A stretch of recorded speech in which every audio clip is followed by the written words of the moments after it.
मेरी शादी को लगभग 6 महीने हो चुके थे।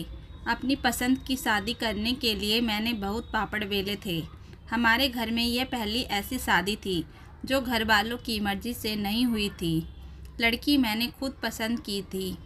मुश्किलें तो बहुत आईं सभी को मनाने में, लेकिन लंबे समय की कोशिश के बाद माँ बाबा मान गए और फिर धीरे धीरे बाकी रिश्तेदार भी। मैंने अपनी मर्ज़ी से शादी तो कर ली, लेकिन 6 महीने के बाद महसूस हुआ कि बहुत सारी बातें मैंने नज़रअंदाज कर दी जो परिवार में रहने के लिए ज़रूरी होती हैं। माँ ने तो बहुत समझाया था, लेकिन मैंने अपनी जिद पकड़ रखी थी। आज 6 महीने बाद जब उन सारी बातों पर विचार करता हूँ तो लगता है कि कई गलतियाँ हो गई। तबस्सुम जब हमारे घर में नई नई आई थी तो माँ बाबा ने उसे बहुत प्यार दिया और घर के रीति रिवाज सिखाने में भी कोई कसर नहीं छोड़ी। लेकिन तबस्सुम ने कई बार बचपना दिखाया।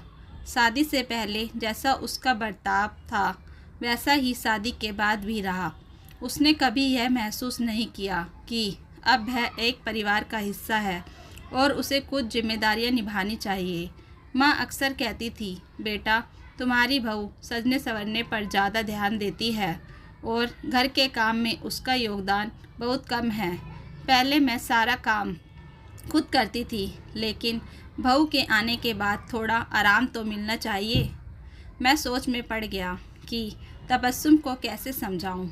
आखिरकार एक दिन मैंने उसे अपने पास बिठा लिया और पूछा, तबस्सुम जो खाना तुम खाती हो वह कौन बनाता है?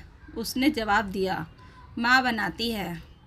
फिर मैंने पूछा, कपड़े कौन धोता है? उसने कहा, माँ धोती है। मैंने पूछा, घर की साफ़ सफाई कौन करता है? उसने जवाब दिया, माँ करती है। फिर मैंने उससे पूछा, तुम दिन भर क्या करती हो?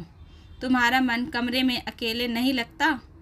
उसने जवाब दिया, मैं आपके ऑफिस जाने के बाद अपना कमरा ठीक करती हूँ, नहा धोकर तैयार होती हूँ। फिर माँ जी नाश्ते के लिए आवाज़ देती हैं। मैं नाश्ता करके कमरे में आ जाती हूँ और टीवी देखती हूँ या इंटरनेट पर कुछ शो देख लेती हूँ। मैंने उससे कहा, अगर हम माँ बाबा से अलग रहे तो कैसा लगेगा? उसने कहा, यह तो अच्छा ही होगा, कम से कम मैं खुलकर जी तो पाऊँगी। मैंने उससे पूछा, अगर अलग रहेंगे तो खाना कौन बनाएगा? उसने जवाब दिया, हम नौकर रख लेंगे। तब मैंने कहा, क्या तुम इस घर को अपना घर नहीं समझती? उसने कहा, समझती हूँ। जब आप मेरे हैं तो आपका सब कुछ मेरा है। मैंने उससे कहा, जब यह घर तुम्हारा है तो इसका ध्यान कौन रखेगा? क्या तुम इसे नौकरों के हवाले करना चाहोगी? उसने जवाब दिया, नहीं, यह तो गलत होगा। फिर मैंने उसे समझाया, माँ इस घर को अपना मानकर सारा काम करती हैं। अगर तुम भी उनकी मदद करोगी तो उन्हें थोड़ा आराम मिलेगा। यह घर हमारा है और हमें इसे मिलजुल कर संभालना चाहिए।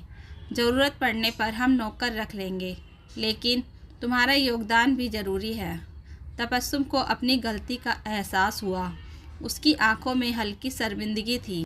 उसने माँ के पास जाकर माफ़ी मांगी और माँ ने उसे प्यार से गले लगा लिया। अगले दिन से तबस्सुम ने घर के कामों में माँ की मदद करनी शुरू कर दी। अब दोनों मिलकर काम करती और समय पर आराम करती। इससे न केवल घर का माहौल बेहतर हुआ, बल्कि मेरे मन का बोझ भी हल्का हो गया। मुझे लगा कि मैंने सही निर्णय लिया था और अब हमारा परिवार एक नई शुरुआत के लिए खुशहाल हो गया था। तो दोस्तों, इस कहानी को लेकर आपकी क्या राय है? कमेंट बॉक्स में ज़रूर बताएं और अगर कहानी अच्छी लगी हो तो प्लीज़ लाइक करें। अगर आपने हमारे चैनल को अभी तक सब्सक्राइब नहीं किया तो ज़रूर कर लीजिए। तो मिलते हैं ऐसी ही मोटिवेशनल कहानी के साथ।